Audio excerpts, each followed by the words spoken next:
Fala galera, beleza? Hoje estou aqui para conversar com o Luiz. Então, o Luiz é meu amigo, a gente já trabalhou junto em alguns momentos e a ideia é trocar ideia. A ideia é trocar ideia, né? A ideia desse papo é a gente trocar uma ideia sobre a vida dele, carreira, tecnologia. E o nosso foco aqui nesse papo é que você se relacione com a história do Luiz e os nossos comentários aqui que a gente vai fazer. E você veja que também, tipo, todo mundo que hoje está em tecnologia, um dia não foi de tecnologia, né? E a gente pode entender como isso pode te ajudar. Então, a ideia é te inspirar. E se você já é de tecnologia, também te inspirar com movimentos de carreira e tudo mais. Mas chega de papo. Então, vamos começar a conversa mesmo, senão só eu fico falando. Se apresenta aí, Luiz, e me explica também o que você faz hoje. E depois a gente volta para trás e vamos indo nesse vai e vem aí da tua história. Pode crer. E aí, galera, tranquilo? Eu sou o desenvolvedor web, full stack, engineer, pelo menos está no título que eu sou engenheiro, e se está no título é porque eu sou, né? Ninguém vai falar que não é, apesar da discussão, né? Se deveria ser chamado de engenheiro ou não. Ah, é isso que eu faço hoje. Eu trabalho com Elm no front-end, que quando eu falo, algumas pessoas ficam impressionadas porque é uma linguagem bem comum, assim, não tem muita gente usando, e Haskell no back-end, para falar de stack. Eu acho relevante porque é um ponto diferente. Mas não foi sempre assim, né? No começo eu trabalhei com JavaScript mesmo e React. É isso que eu Tá, mas faço hoje. beleza, deixa eu entender então um pouco antes aí. Vamos tentar pegar lá do começo, assim. Qual que foi teu primeiro contato com tecnologia? Tipo, como que você decidiu que você ia? Você queria ser programador? Qual que foi o que que rolou aí no começo da tua vida? Quando bem criança, eu tive um pouco de contato com programação porque eu queria fazer jogos, né? Então eu baixei um programinha que era o Multimedia Fusion 2. Até hoje existe, algumas pessoas ainda fazem jogos com ele. Por exemplo, o Baba Is You, que é um jogo indie de puzzle muito bacana, foi feito, é feito ainda, desenvolvido ainda, no Multimedia Fusion 2. Mas depois eu parei e só fiz o meu no ensino fundamental e médio. Isso na época eu estava no ensino fundamental ainda, normalmente, e queria fazer algum tipo de engenharia. Não sabia o que, mas eu estava pensando, eu nem sabia o que era engenharia. Você fica no ensino médio, você não sabe o que as coisas são, mas tem que decidir alguma coisa, e eu estava na cabeça de que eu queria alguma coisa de exatas. E aí eu fiz os vestibulares mirando em alguma engenharia. Passei em engenharia de energia na UFGD, que foi a faculdade que eu fiz, que não é de tecnologia, né? Inclusive, é até difícil de escrever engenharia de energia. É uma mistura de engenharia elétrica com um pouco de engenharia mecânica e tinha até umas disciplinas de engenharia química, porque o rolê é lidar com produção e distribuição de energia elétrica. Ah, e teoricamente é para isso que serve o profissional de engenharia de energia, mas nem é padronizado isso no Brasil. Cada faculdade que tem esse curso tem um jeito diferente. Então você fez, eu achava que você tinha feito engenharia da computação, ou você mudou no meio do caminho? Ah, aí ó, eu gerei dúvida, agora eu respondo a dúvida que é o quê? Eu mudei de curso no meio. Ah, tá. Eu seria um péssimo engenheiro de energia. Seria um péssimo engenheiro de energia. Péssimo. Prédios iam cair, plantas elétricas iam pegar fogo. Isso seria um caos. Não daria certo. Eu estava com 11 dependências na faculdade. Falei, cara, isso não é para mim, mas eu fiz o curso de algoritmos, né? Porque tinha disciplina de algoritmos. Acho que quase todas as engenharias vai ter, pelo menos algoritmos um. E aí eu me dei muito bem, porque eu já tinha uma experiência prévia, por alguma razão. Eu tinha alguma facilidade, eu gostei muito, né, de trabalhar com código. E na época a professora Valguima, que lecionou a aula, convidou a gente, eu e mais um amigo, a começar a fazer mais disciplinas com o pessoal de computação. Só que aí só eu decidi mudar de curso mesmo, o meu outro amigo não foi. Aí eu fiz a mudança assim, vestibular, só tipo, mudei, aproveitei algumas disciplinas que deu para aproveitar. Demorou um ano a mais para eu terminar a faculdade, mas eu terminei. Engenharia de computação aí bem mais feliz. Tá, então resumindo, você começou por causa de game, aí deu uma adormecida nisso, aí você entrou em engenharia de energia, que talvez você nem sabia direito o que era, e nem entendeu o que era, e nem curtiu o que era, e aí no meio do caminho você encontrou o algoritmo. Então acho que uma das mudanças de chave aí foi tipo ver algoritmo, entender ali os passos lógicos e ver que fazia sentido. E você foi bem em algoritmo? Você foi mal em algoritmo? O que que rolou na tua primeira experiência? Eu fui bem, eu me lembro de ter ido bem. Já faz tanto tempo, nossa. Nossa. Não Tá, faz tinha tanto 6 anos. tempo assim, deve fazer o quê? É 7 uma anos? piada. Brincadeira.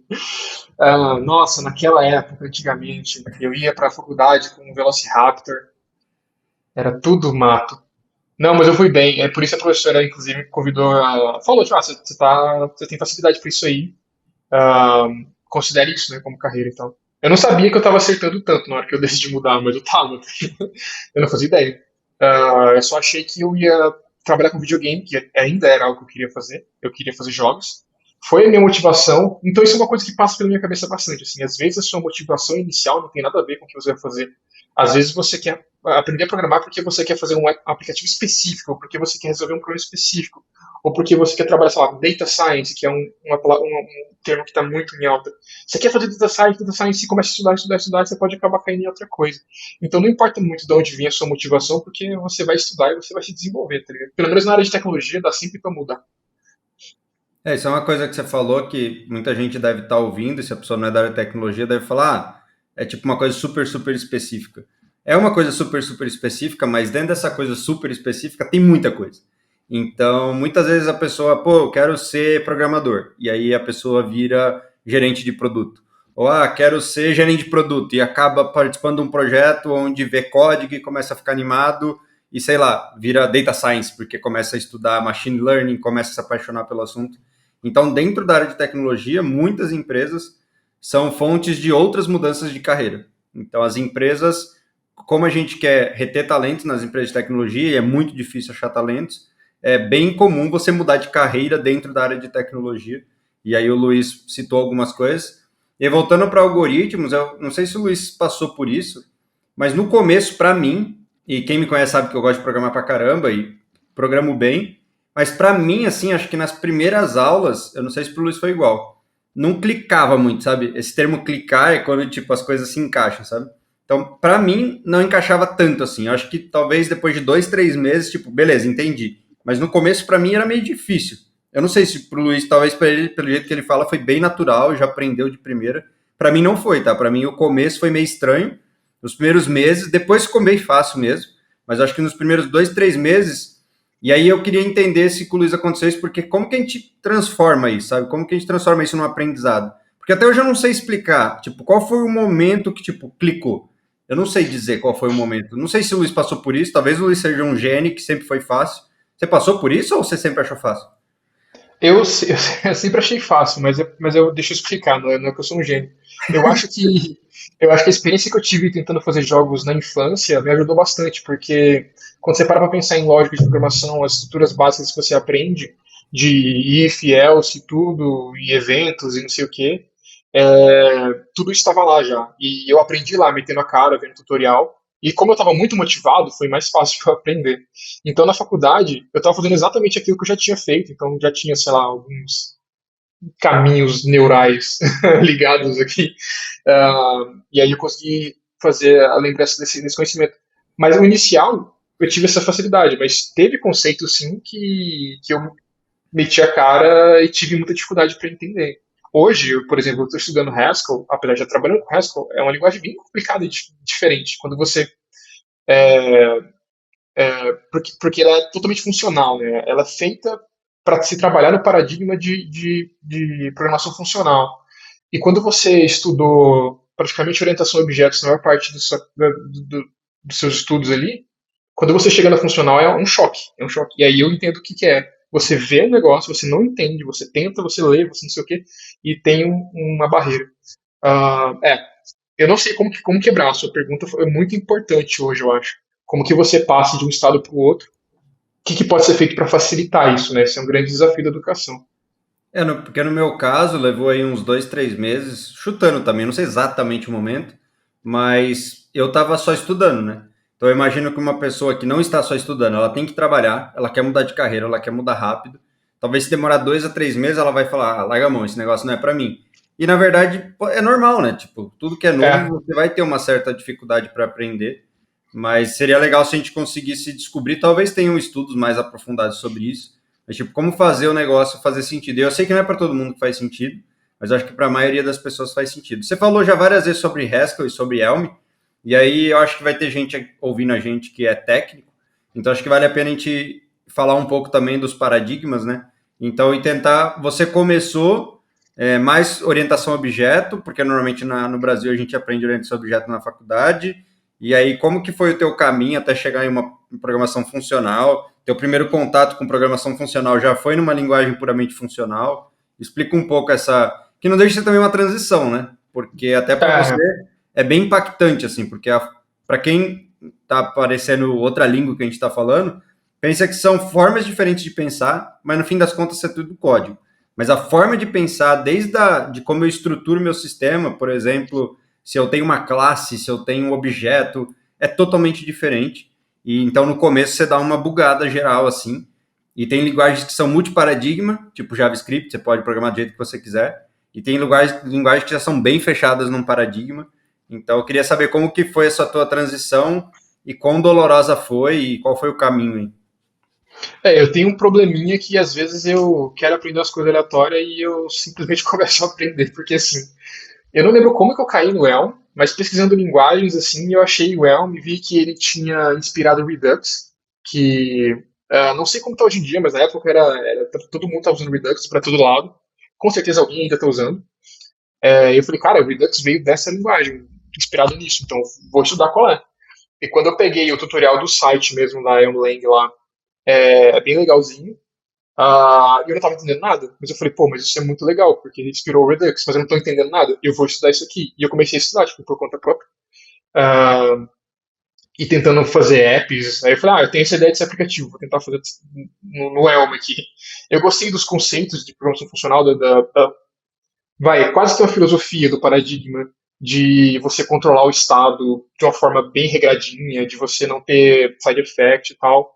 É mais próximo da matemática. Então, uma função, uma programação funcional, é mais próximo do sentido de função da matemática do que na programação imperativa ou orientada a objetos, o que for. Por alguma razão eu gostei disso, porque eu sempre gostei um pouco de matemática também, desde a faculdade. Por isso que o cara é da exatas, lá do ensino médio, viu isso e achou legal, achou interessante. Ah, mas é um choque. É um choque que eu recomendo, tá? Eu sempre recomendo para todo mundo. Quando eu converso, fala, cara, aprende Elm, não precisamos usar, mas tenta aprender só para você ter esse choque, porque vai aumentar os seus horizontes no que você pode fazer com código, sabe? Do que você pode fazer para organizar a sua ideia ali, o seu algoritmo e tal. Além de ser tendência, né? Muita gente está pegando o JavaScript e tentando deixar ele funcionar o máximo possível. Por exemplo, é tendência hoje em dia. Eu acho, É, né? eu Passa a mesmo hoje impressão. não trabalho com nenhuma linguagem funcional, mas tenho extrema dificuldade se a linguagem não suportar esse paradigma. Então, recentemente eu tive que fazer várias coisas em Go, e aí o pessoal fã de Go talvez possa me corrigir, mas eu tive muita dificuldade porque, na minha visão, Go é a linguagem mais difícil de fazer programação funcional que eu já vi. Então, é bem complexo mesmo, é praticamente impossível algumas coisas. E o Java também já foi assim, mas o Java correu atrás, criou Lambda, criou um monte de conceito para tentar parear. Ainda não é bom para programar de forma funcional, na minha visão. O JavaScript ele já é bem aberto, né? Então você meio que. Eu brinco que o JavaScript é quase que o faça a sua linguagem, né? Você consegue JavaScript é o programar com o caso da minha paradigma que Joana. você quiser.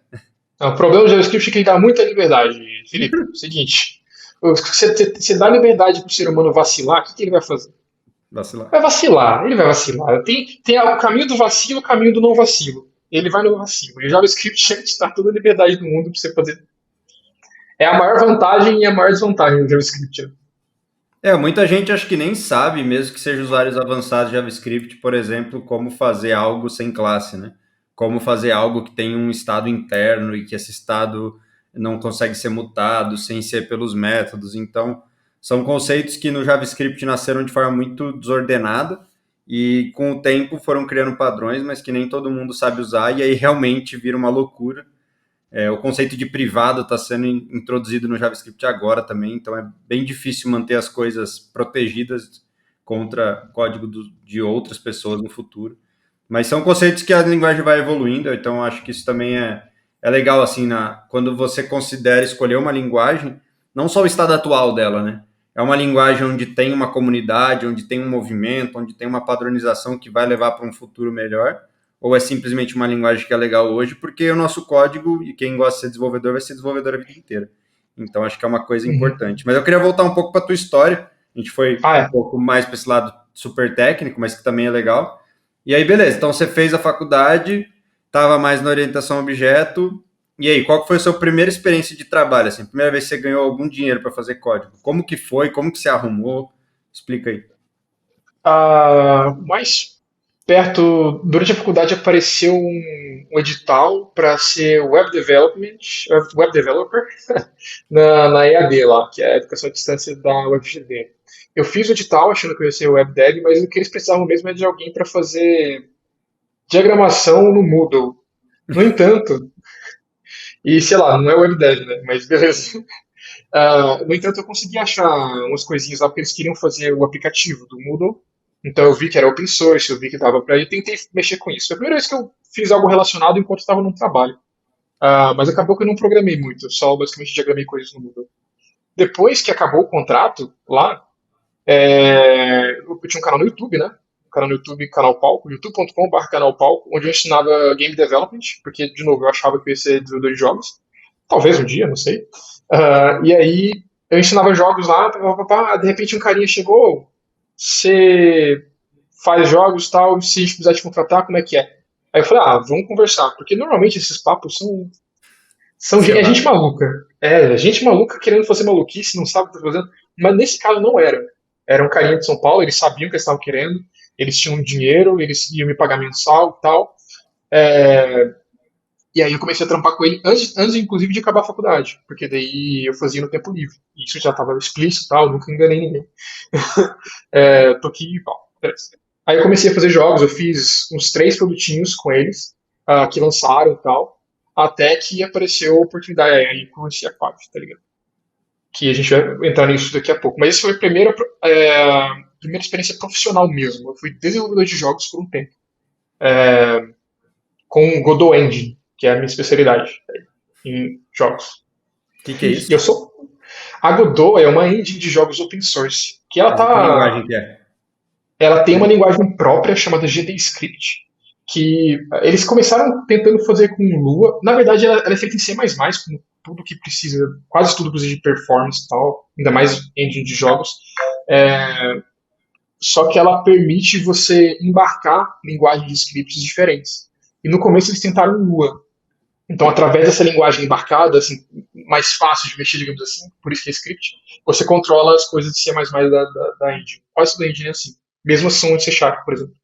E aí, não deu muito certo, porque o paradigma que eles queriam usar, as abstrações que eles queriam usar não cabiam muito bem na Lua. E aí eles fizeram a própria linguagem, que chama GDScript. É isso. Tá, então, eu nem sabia dessa parte da história. É legal, bom conversar assim que a gente acaba perguntando mais detalhes. Então, a tua primeira experiência foi com o jogo mesmo. E então, tipo, a teu sonho lá de moleque acabou virando realidade, mesmo que por pouco tempo. Mas era um jogo de verdade que qualquer pessoa consideraria um jogo? Ou era um jogo É, muito simplesinho que, tipo, isso não é um jogo, né? Tipo, que nível de jogo que a gente tá falando? não, é assim, é assim, sim. Chama Muser a empresa. Eles devem estar fazendo coisas até hoje, se vocês procurarem. E o Rodrigo entrou em contato comigo porque ele é músico e ele também tinha envolvimento com educação e queria fazer aplicativos educacionais sobre música. E aí a gente fez o nosso projeto mais legal, chama Groovy Gang. Talvez coloquem na descrição, não sei, vou colocar. Tá na Play Store, se não me engano, até hoje. Você pode jogar, é bem legal. Tem várias músicas infantis, tipo Eu Tirei o Pau do Gato. E você meio que monta uma banda escolhendo instrumentos que são tocados por monstrinhos fofinhos. E aí eu fiz tudo o código, não fiz nada da arte e nem da música. Só uni as coisas com código, né? Entendi. Tá, e aí, beleza. Aí dessa parte você partiu para a web, eu acho, porque acho que começa o momento que a gente se conheceu. E aí, qual a tua primeira experiência com web? O que que foi? E eu sei um pouco do que foi, né? E não foi bem web, né? Tipo, era só um pouquinho de web, mas tinha muito mais de outras coisas. Explica um pouco como que foi essa experiência, porque foi uma experiência, acho que interessante, assim, principalmente de um cara que tinha feito o jogo, né? Acho que foi bem diferente. É, aí eu tava no grupo, o Felipe tem o Code for the Win, lá em Dourados, e que tenta promover ali o desenvolvimento na região, né? E eu participava, porque eu fiz faculdade lá, e aí o Felipe postou uma vaga, essa vaga aqui, pra ganhar em dólar, meu olho ficou desse tamanho. É, Falei, custa nada, vou aplicar nesse negócio agora, para ontem. Aí eu fui ver os requisitos, comecei a estudar imediatamente. Eu não tinha feito quase nada de JavaScript na minha vida, nem nada assim. Eu não consegui passar na vaga, mas eu mandei tanta mensagem, enchi tanto saco do Felipe, que ele falou: Ó, eu tenho uma outra demanda, nada a ver, de repente você consegue tocar essa demanda. E aí a gente fez esse projeto com a ClearSale, é uma projeto de integração com C Sharp.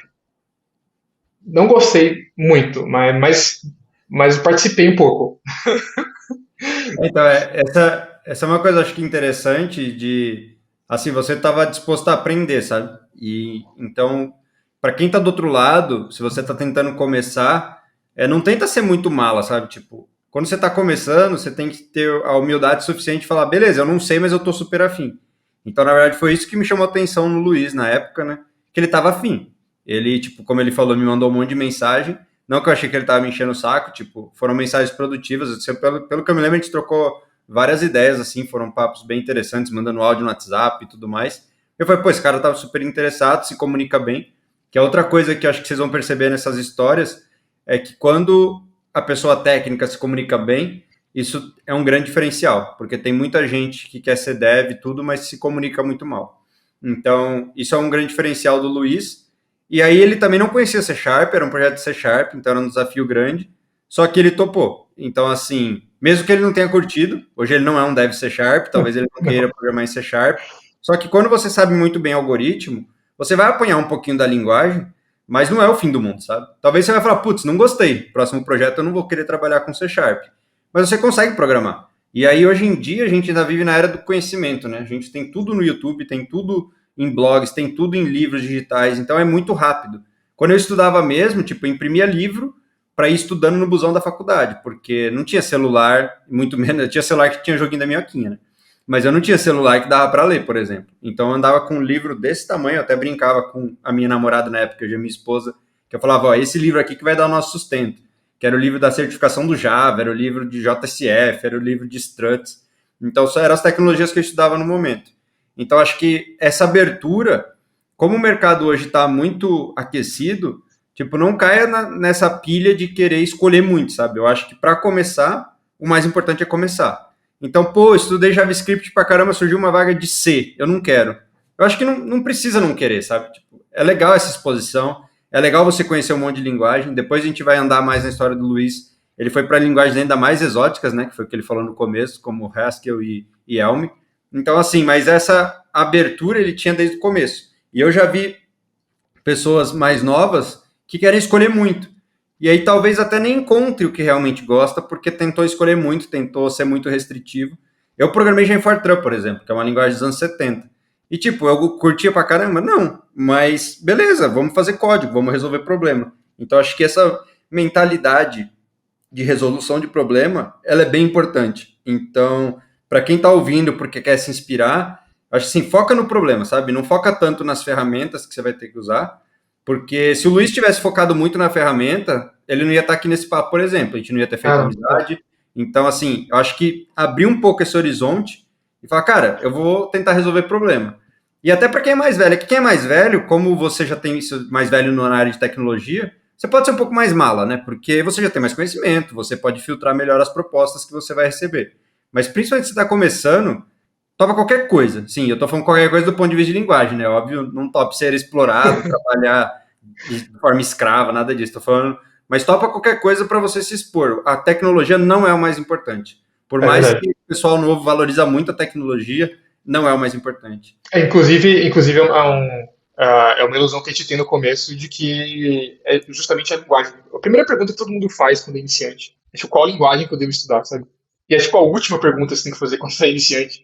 Então eu queria falar um pouco sobre isso, porque na faculdade eu inclusive programei com PHP, com Java, porque a gente fez um aplicativo para a faculdade, eu e o Eric, um amigo meu. O menino é fera, o Eric é fera. A gente se juntou Vai porque a gente tentar teve uma trazer o ideia. Eric aqui. Mas vamos ver. É um desafio, ó, tá o desafio aí. Cobrem, tragam o Eric. Tomara que funcione. Todo mundo. Aí eu vou mandar um e-mail do Eric pra vocês encherem a caixa dele. Mentira, vou não, tadinho. Aí beleza, a gente teve uma ideia do aplicativo pela faculdade para ter, sei lá, horário de ônibus, cardápio do restaurante. A gente falou, velho, vamos fazer isso. O Eric tinha bem mais experiência do que eu, mas eu meti a cara para tentar fazer o back-end e ele começou a fazer o app em Java. para Android mesmo, assim, direto para Android, não é web, nada. Nativo, nativo. É nativo, isso, a palavra que tá procurando é nativo. Às vezes eu esqueço palavras, esse sou eu, prazer, Luiz. O app é totalmente nativo. E aí, beleza, eu não fazia ideia do que era PHP. Eu comprei um curso na época. Eu falei, cara, eu vou aprender web. Então, beleza, vamos lá. Nesse momento é o que eu preciso. Eu comprei um curso chamado PHP do zero ao profissional. Um dos melhores cursos que eu já comprei. É legal, vai realmente do zero. O cara começa explicando desde o que é internet até várias coisas. E aí eu comecei a fazer script PHP para. Eu fiz web scraping em PHP. Eu nem sabia que isso era uma coisa, mas eu precisava pegar os dados das notícias da UFGD, do site, e não tinha uma API. Ou pelo menos eu nem perguntei se tinha uma Você, API. Eu só falei, você sabia que chamava web scraping? Não, né? Na época, eu sabia. não, não, não, eu não sabia. Aí eu falei, beleza, como é que eu faço para abrir um site no PHP e procurar as coisas, tá ligado? Então eu fiz requisições, peguei o HTML como se eu fosse um usuário de um navegador, mas eu era na verdade um script em PHP e procurava os dados lá. Todos esses conceitos, tipo web scraping ou de algoritmos, são mais importantes do que